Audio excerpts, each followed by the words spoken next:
Bonjour, donc je reprends l'enregistrement, j'enchaîne avec le module de cours, un petit retour arrière comme rappel. Donc vous avez votre transistor MOS, vous avez votre canal en biseau qui vous est montré ici, et donc il y a une chute de tension ohmique dans le canal. Donc vous imaginez qu'il y a un certain VDS qui est induit sur la grille et qu'il y a un courant qui passe et que chacun des éléments du canal est associé à une petite chute ohmique. Vous partez de la source qui est par exemple à la masse, et plus vous avancez à l'intérieur du canal, plus il y a une chute ohmique, et au fur et à mesure que la chute ohmique s'accumule, la différence de potentiel entre la grille qui est à un point fixe et un point du canal se décroît, et ce qui détermine la densité des porteurs dans cette zone, c'est le VG canal moins VT. Donc, vous avez noté que je n'ai pas parlé de VGS, mais VGC. Donc, la différence de potentiel entre la grille et un point dans le canal. Donc, quand VGC moins VT décroît parce que vous avancez dans le canal, la densité des porteurs va changer. Et ce qui va se passer, c'est que la résistance locale va augmenter. Et c'est ce qui induit l'effet non linéaire dans le comportement. Donc là, maintenant, on est prêt à aller de l'avant avec des choses plus arides que ce que j'ai montré jusqu'à présent. Et là, c'est le modèle. C'est le modèle, et ça, on le fait pour le cas du NMOS à enrichissement. Et cette propriété ou cette discussion théorique qui s'approche de la physique du dispositif, elle est valable pour tous les transistors MOS. Et vous aurez noté dans mon discours que, effectivement, on est en train de parler d'un canal, on est en train de parler d'éléments canal, d'un élément canal infinitésimal de longueur dx, il y a un canal de longueur L et de largeur W, et on va s'intéresser à l'impact de ce canal dit en biseau. Et évidemment, cette épaisseur du biseau, on se rappelle, c'est la densité des porteurs en surface, pas vraiment la profondeur de pénétration. Ça se passe typiquement dans quelques plans d'atomes, peut-être un, peut-être deux. Donc, une densité des porteurs en surface. Plus on avance, plus elle décroît parce qu'il y a une chute ohmique dans le canal et la différence de potentiel entre la grille et un point dans le canal décroît. On voit certaines propriétés importantes. Donc, un élément canal va avoir une surface de W fois dx. Et donc, vous avez ici la quantité de charge qui est induite. On le regarde comme un condensateur à plaque parallèle. Donc, on regarde cet élément de surface à l'intérieur du canal comme un condensateur à plaque parallèle. Et on a la relation classique Q est égal à CV. Donc, et la capacité de cet élément, donc ça va être W fois dx, et le Cox, c'est la capacité surfacique. Donc, la capacité par unité de surface. Donc, on a réduit, on a traduit les propriétés de ce condensateur à plaque parallèle par sa capacité par unité de surface. On appelle le COX, qui est une propriété d'une technologie pour faire des transistors MOS. Donc, chaque technologie a son COX. Et le COX dépend notamment de l'épaisseur de l'oxyde. Donc, d'un transistor à l'autre, COX change, il change avec la technologie. Maintenant, WDX, ben, c'est l'aire d'un élément de surface infinitésimale. Et puis, si je prends la capacité par unité de surface fois la surface, ça me donne la capacité. Et donc, maintenant, j'ai la capacité de un élément de surface. Et je peux donc trouver quelle est la charge dans cet élément de surface, comme Q est égal à CV. Donc, on va se servir de ça. On a ici un autre élément important. Donc, il y a un, un champ à l'intérieur du canal. Donc, entre le drain et la source, il y a un champ électrique. S'il y a une différence de potentiel, il y a un champ électrique. Si vous retournez à l'électromagnétisme, à votre cours d'électromagnétisme que vous avez derrière vous, le champ, c'est moins le gradient du potentiel. Donc, E est égal à moins dV sur dx. Ça, c'est votre cours d'électromagnétisme qui vous apprend ça. Donc, on va invoquer cette relation-là, on va s'en servir. Donc, on ne fait pas toute la physique, on ne fait pas le cours d'électromagnétique. On va rechercher une relation importante qui est E égale moins dV sur dx. Et on va faire une transformation entre le dx dt et le dv dx. On fait un petit peu de calcul différentiel. C'est là où ça sert.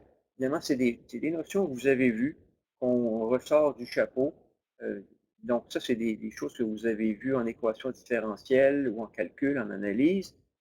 Ça, vous avez vu ça dans le cours d'électromagnétisme.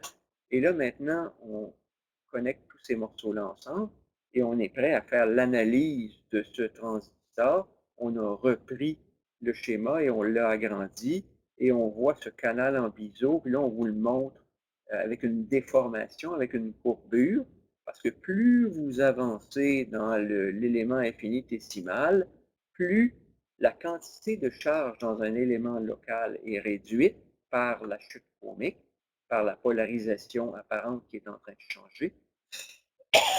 Pardon, sec ici. Donc, la différence de potentiel se décroît, la polarisation apparente se décroît, la densité de charge décroît et la courbe se replie. Donc, c'est un phénomène non linéaire et on a parlé plusieurs fois donc du Cox qui est lié à l'épaisseur de l'oxyde. Là, on vous le montre explicitement. Donc, là, on est prêt à attaquer cette analyse. Et là, il y a quelques relations importantes, un peu délicates. Ce pas des choses dont on se sert à tous les jours. C'est une démonstration qu'on fait une fois pour toutes. Mais l'élément de charge qui est là, c'est une grandeur importante. L'élément de charge, le dQ, c'est la capacité d'un élément de surface. On l'a déterminé tantôt, COWDX. Donc ça, c'est l'élément de capacité d'une bande de condensateur qui est là, fois la polarisation apparente à un point dans le canal, donc le VGS moins la chute qu'il y a eu pour la différence de potentiel entre la source et ce point-ci, qui vient décroître la polarisation apparente entre la grille et le canal, moins VT. Donc ça vous donne la charge qui est ici à ce point-ci. Donc, on appelle ça la charge en transit à un point. Donc, l'élément de charge dans cette zone, dQ, est exprimé par la relation 1. La relation CA, ben CA, c'est une grandeur qui vient de la physique, et c'est donc l'épaisseur de l'oxyde, pardon, la permittivité du matériau qu'on utilise dans l'oxyde divisé par l'épaisseur de l'oxyde. Quand on tient compte correctement des unités en jeu, ça va vous donner une capacité par unité de surface. Donc, je ne vais pas faire une preuve de ça, c'est des relations qui sortent de la physique. Donc, la permittivité du matériau utilisé pour faire l'oxyde est divisée par l'épaisseur de l'oxyde. Ça vous donne la capacité par unité de surface, oui. Et donc, vous voyez que le matériau détermine le CA et l'épaisseur de l'oxyde détermine le CA. Donc, les propriétés du procédé de fabrication transistor MOS déterminent le CA. Une autre relation, et celle-là vient effectivement du calcul différentiel, donc le champ. Donc, le champ, c'est le changement du potentiel en fonction de la distance. Donc, EX est égal à moins dV sur dx. Donc, le gradient potentiel avec la distance, c'est le champ. Donc, si vous voulez, dV est égal à E dx. C'est une autre façon d'écrire la même chose.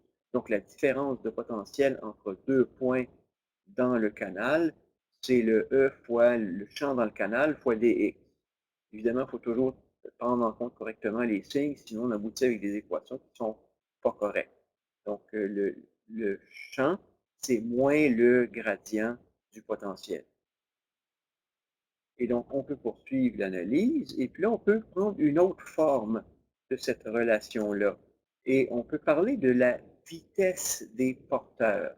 Donc, on va dire que la vitesse V pas potentiel, V vitesse, que la vitesse des porteurs, c'est mu fois le champ. Donc, et incontournable en passant de façon classique dans les livres d'électronique, on va dire ça c'est le potentiel, puis ça c'est la vitesse, et on va dire que la vitesse c'est la mobilité fois le champ. Donc, la vitesse des porteurs dans le canal, c'est la mobilité fois le champ, et donc le dx sur dt, c'est la vitesse des porteurs.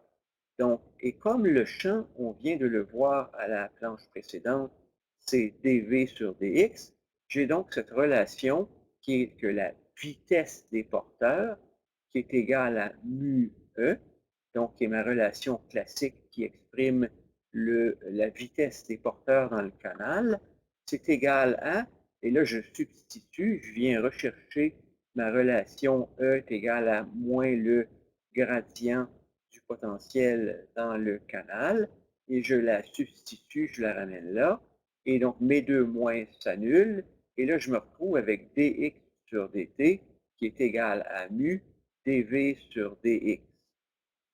Et donc, là, je peux arriver, et là, la relation 6, on la regarde, et le courant. C'est quoi le courant que je vais avoir dans un transistor? Puis là, évidemment, il y a quelque chose d'intéressant à dire ici, qui est une version profonde et fondamentale de Kirchhoff. Donc, si vous faites la loi des courants de Kirchhoff, si je m'en vais avec une plume ici, je fais une coupe ici, puis je fais une coupe là, je vais argumenter que la loi des courants de Kirchhoff s'applique là-dedans. Donc, si j'ai un courant ici, puis j'ai un courant là, le courant est le même. Le courant qui passe dans le canal est le même partout. Mon analogie est généralement celle d'un tuyau. Essayez d'imaginer un tuyau de plomberie chez vous, et il y aurait des coudes dans votre tuyau, il y aurait un étranglement, il y aurait des pincements dans le boyau qui relie la source de votre plomberie à votre robinet. Ben, il y a beau avoir un pincement dans le tuyau, le canal, en fonction des points à l'intérieur du tuyau, porte la même quantité de courant. Le débit d'eau qui passe en chaque point est le même. Et le courant, quantité d'électrons qui passent est très, très analogue. L'analogie est essentiellement parfaite avec le courant d'eau qui passe à l'intérieur d'un tuyau. Donc, vous pouvez penser à de l'eau qui passe dans un tuyau et le courant à ce point et le courant à ce point, donc le courant à ce point et le courant à ce point sont le même. Et le courant, c'est quoi? Ben, c'est la quantité de charge par unité de temps. I, c'est égal à dq sur dt. Mais si I est égal à dq sur dt, le calcul différentiel vous permet de faire quelque chose comme I qui est égal à dq sur dt est égal à dq sur dx fois dx sur dt. Donc, c'est une composition en chaîne en calcul différentiel. Là, la beauté de la chose, c'est que le dq sur dx et le dx sur dt, on les a parce qu'on vient de trouver dx sur dt ici, et le dq sur dx, c'est la quantité de charge dans un élément et divisé par la longueur. Donc là, si vous avez, on avait notre, c'est un peu truqué toute cette affaire-là, mais on a exprimé dq, et dq était une fonction de dx. Donc, vous ne l'avez pas vu venir, mais on a dq divisé par dx, et dq divisé par dx, c'est CAW fois VGS moins VX moins VT. Donc, on a maintenant dq sur dx. Maintenant, on veut avoir dx sur dt, bien, on vient de le calculer, ça tombe bien.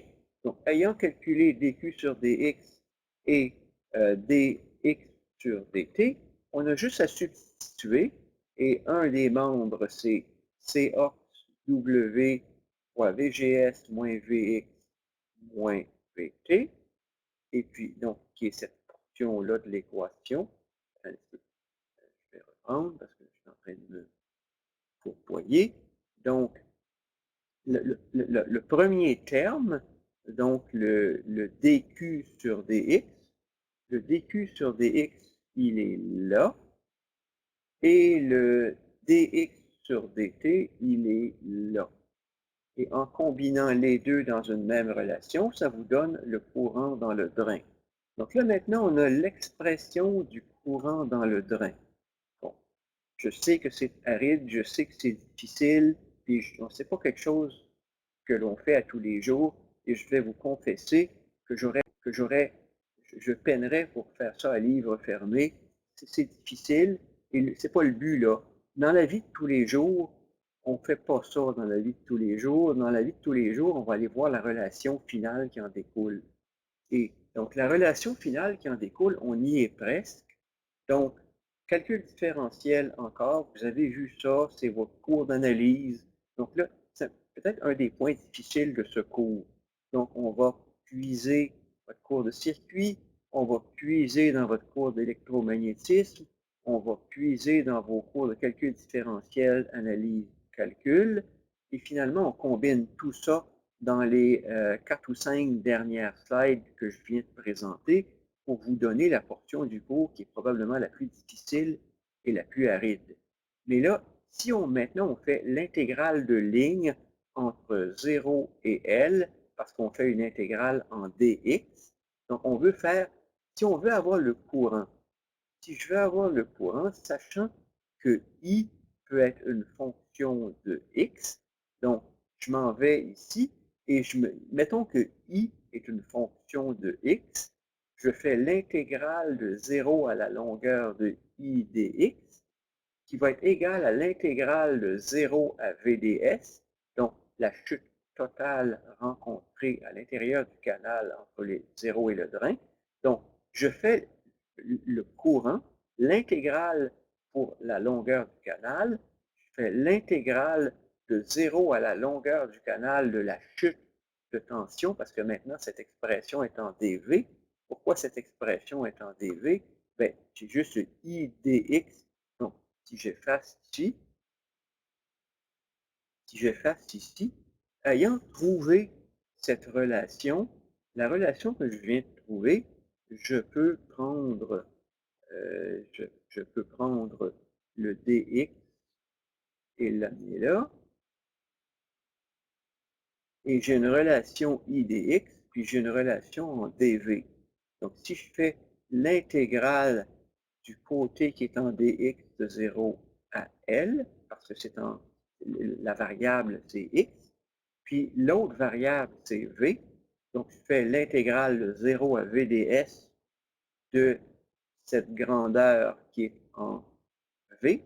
Je peux maintenant mettre les deux égales, mais maintenant, il y a une chose que j'ai dit tantôt, ce courant en x, ben, il n'est pas vraiment variable, parce que selon la loi des courants de Kirchhoff, le courant est constant à tous les points. Donc, dans le fond, I est constant.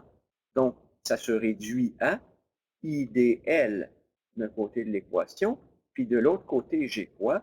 J'ai mu x CAW, qui est une constante. Et là, tout ce que j'ai à faire, c'est l'intégrale de 0 à VDS, de VGS moins VX moins VT dV. Et ça vous donne un terme. Il y a le terme, pardon, je vais juste pas me mélanger là. Il y a le VGS moins VT dV. VGS moins VT est une constante en V. Donc, vous avez ce terme VGS moins VT qui est une constante en V, pour lequel l'intégrale va donner VGS moins VT fois V, évalué entre 0 et VDS. Ça vous donne ce premier terme. Et le deuxième terme, c'est quoi? C'est mu COVW fois V de x. Et l'intégrale de V de x, ça devient moins 1 demi V carré. là, je vous amène à votre calcul, à votre cours de calcul. Donc, l'intégrale de 0 à VDS de V, ben, c'est moins 1 demi, pardon, c'est V au carré sur 2, pour garder notre signe moins. Et donc là, maintenant, on vient de trouver ce deuxième terme, parce que c'est 1 demi V au carré évalué entre 0 et VDS, qui va vous donner un moins 1 demi VDS carré, le moins venant d'ici. Et là, vous avez maintenant, tout ça, c'est des étapes, il faut bien les suivre une par une. Puis là, on arrive à l'équation. L'équation. Donc, l'équation, elle est là. C'est là où on voulait arriver. Tout ce travail un peu laborieux pour arriver à la relation dont on va se servir et se resservir. Et finalement, c'est la relation à mettre sur votre feuille.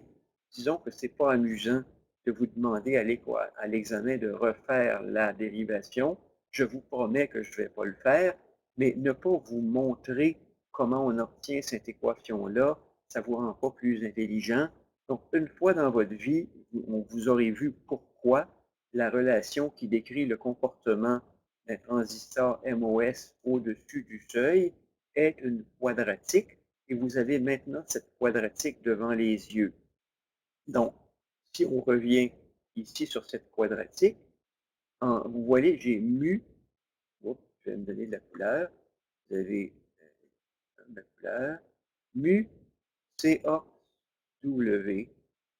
mu CAW, vous prenez le L, vous le descendez en bas, donc ID devient mu CAW sur L, donc vous avez rassemblé toutes vos constantes qui vont correspondre typiquement, on va parler de Kp, de K, dépendant du problème, c'est la constante qui détermine la conduction du transistor. Donc vous avez cette constante qui va multiplier un terme qui est VGS moins VT fois VDS moins 1 demi VDS carré.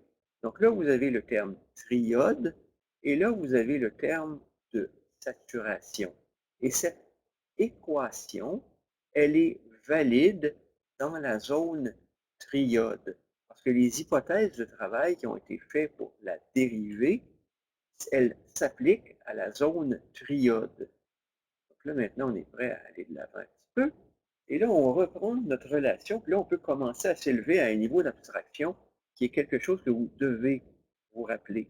Donc, cette relation à avoir sur votre feuille aide-mémoire, donc le courant dans le transistor, c'est donc les grandeurs, les constantes qu'il y a devant.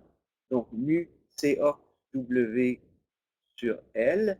Donc, cette grandeur ici, ça détermine la transconductance du transistor et d'une façon commune, on va appeler K' ou Kp le produit mu Ca. Ensuite, W sur L, typiquement, on va parler d'un transistor de taille minimum. Un transistor de taille minimum, W égale L, puis il est carreau, c'est un carré, puis il est de taille 1 pour 1. Mais un tel transistor de taille 1 pour 1, Kp, serait déterminé par le produit mu Ca. Donc, dans le fond, on va souvent appeler ça le cas du transistor. Et si vous voulez faire un transistor qui conduit plus, vous avez juste à en mettre un plus grand nombre en parallèle. Donc, vous voulez un transistor qui conduit 1000 fois plus qu'un transistor de taille minimale, vous en montez 1000 en parallèle. Et quand vous faites ça, vous pouvez donc, comme ingénieur de conception. Et là, l'ingénieur de procédé, lui, il détermine finalement le L minimum, il détermine, mu vient de la physique, le COX vient de l'ingénieur de procédé. Ça vous donne une grandeur. Puis là, vous, quand vous allez concevoir, si vous devenez des microélectroniciens, vous allez avoir accès à W et à L. Si vous êtes des électroniciens, vous prenez un transistor qui sort de votre sac au laboratoire, tout ça, c'est une constante. Et vous devez travailler avec la constante parce que vous ne pouvez pas la changer. Donc, c'est une constante. Et faites attention parce qu'il y a des petits pièges là-dedans. La différence entre K et K', je vais la souligner en gros trait rouge dans 2 minutes. Là. Mais donc, le K', c'est mu fois Cox, et ensuite, ça multiplie le terme VGS moins VT fois VDS, moins 1 demi de VDS carré. Donc, quand vous regardez cette relation qu'on peut reprendre ici, qui est le K' fois W sur L, VGS moins VT fois VDS, moins 1 demi de VDS carré, et là, on peut aller dans deux modes. Le mode dit triode. Donc, quand VGS est plus, pardon, quand VDS est plus petit que VGS au carré, cette relation est valide dans le mode triode. Si VDS est plus petit que VGS moins VT au carré, vous avez cette relation ici, qui est votre relation qui est repliée. Il faut se rappeler de la formule telle qu'elle est là. Et quand VDS devient exactement égal à VGS moins VT, si VDS est exactement égal à VGS moins VT, ça va donner VGS moins VT au carré moins 1 demi de VGS moins VT au carré, et ça va vous donner le courant de saturation, donc qui découle de cette relation-là. Donc, dans votre courant de saturation, qui est cette relation-là ici, donc vous allez, quand vous le remplacez, ça va vous donner 1 demi de K'W sur L fois VGS moins VT au carré, qui s'obtient tout simplement en remplaçant VDS par VGS moins VT. Donc, vous avez VGS moins VT fois VGS moins VT, VGS moins VT au carré, moins 1 demi de VGS moins VT au carré. Donc, et le tout là-dedans, ça devient donc cette relation qui est 1 demi du K du transistor, le même K qui est ici, fois VGS moins VT au carré. On peut dire en passant, et c'est une façon naïve de le représenter, si vous vous en venez ici, quand vous arrivez au point de saturation, quand vous arrivez au point de saturation, c'est un peu comme si l'air dans cette zone était un demi de ce qu'elle serait si toute la charge était concentrée. Donc, essayez d'imaginer que vous partez d'ici et que vous vous rendez là, ça vous donne un trapèze, et vous regardez la quantité de charge qui est induite, bien, le 1 demi, c'est comme de dire que l'air de cette zone, c'est 1 demi de l'air du carré au complet s'il n'y avait pas étranglement. Surprise, surprise. C'est effectivement, ça reflète la réalité. Le 1 demi qui sort, ça correspond à la charge en transit au moment de l'étranglement, qui correspond au fait de dire, on aurait pu, si on avait énormément d'intuition, y aller tout de suite, mais évidemment, il faudrait être extrêmement intuitif et ce ne serait pas vraiment convaincant. C'est plus scientifique d'y aller avec l'équation différentielle. Mais à la fin de la journée, qu'est-ce qu'on fait? C'est que essentiellement, le 1 demi, c'est comme de dire, je pars de ici, je m'en vais là, il y a 0, et j'ai une certaine quantité de charge par unité de surface, et par rapport au cas de figure où j'aurais la polarisation apparente du substrat à ce point-ci et l'air de ce trapèze, bien, la quantité, l'air net du trapèze, c'est un demi. Donc, ça correspond essentiellement à cette relation que vous avez ici. Et donc, on a cette relation pour le transistor en mode triode, et quand on y injecte le point de transition entre le mode triode et le mode de conduction saturée, qui VDS est égal à VGS moins VT, ça vous fait VGS moins VT au carré moins 1 demi de VGS moins VT au carré, qui vous donne cette relation. Finalement, c'est celle-là dont on va se servir tout le temps. Parce que quand on va vouloir travailler dans le mode triode, on sort le simulateur de circuit, c'est LTSpice qui va faire ce bout-là pour vous. Quand on est dans un mode d'analyse de configuration, on va être capable de gérer cette relation-là, et essentiellement, on va dire que le gain du transistor, K, fois VGS moins VT au carré, va être la conduction du transistor. Et là, il y a un peu le petit truc accrochant, là, on va généralement appeler ça grand K. Donc, grand K, c'est 1/2 de K' fois W sur L. Puis quand on prend W est égal à L, on va dire que Kp est égal à 1/2, de façon classique, là, on va faire ce coup-là, c'est égal à 1/2 de K. Parfois, on n'appellera pas ça K', mais on va appeler ça Kp. D'accord? Donc, grand K, c'est 1/2 de petit kp, ou K' si vous voulez, et d'où ça sort? Ben, ça sort exactement d'ici. Donc, quand vous prenez des livres de problèmes dans un cours d'électronique, le grand classique, c'est qu'on vous donne Kp, puis si vous ne mettez pas le 1/2 pour trouver le K, on vous enlève des points à l'examen. Vous pouvez me dire, c'est bien niaiseux cette affaire-là. Bien, c'est un peu la compréhension de la relation entre la grandeur qui est ici, qui est vraiment le Kp, si vous voulez. Donc, finalement, c'est fondamental dans l'usage du transistor entre le Kp qui est là et le grand K qui est ici. Il y a un 1/2 qui est entre les deux. Et quand on est dans un cours, ben, on va dire que ce 1/2-là est véritablement important. Donc, ça termine le module et c'est un cheminement relativement aride, j'en suis plus que conscient. Et le résultat de ce cheminement aride, c'est la relation dans le mode triode et la relation dans le mode saturé. Et celle dont on va se servir systématiquement dans les circuits, c'est celle dans le mode euh, saturé.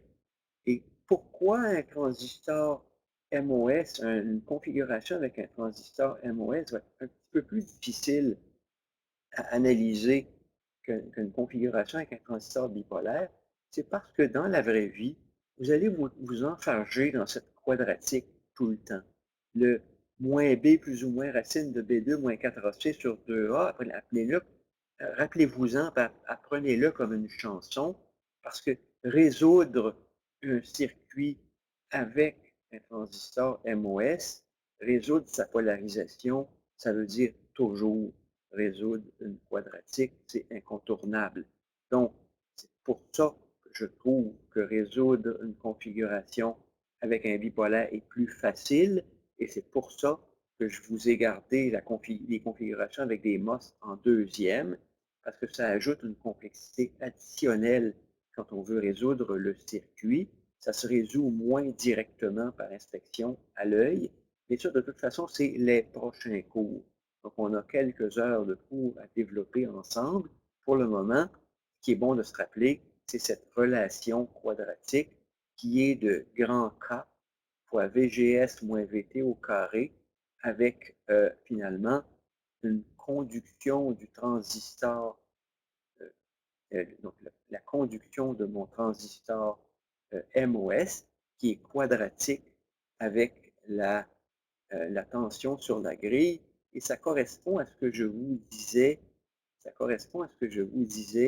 ici sur l'aide-mémoire. Cette relation, c'est une exponentielle, c'est le VBE de votre transistor bipolaire, et cette relation, c'est une quadratique K fois VGS moins VT au carré. Puis, évidemment, la quadratique monte plus vite, la quadratique monte moins vite que l'exponentielle, mais comme le K de la quadratique contient un rapport W sur L, vous pouvez faire des transistors MOS qui conduisent autant que les transistors bipolaires.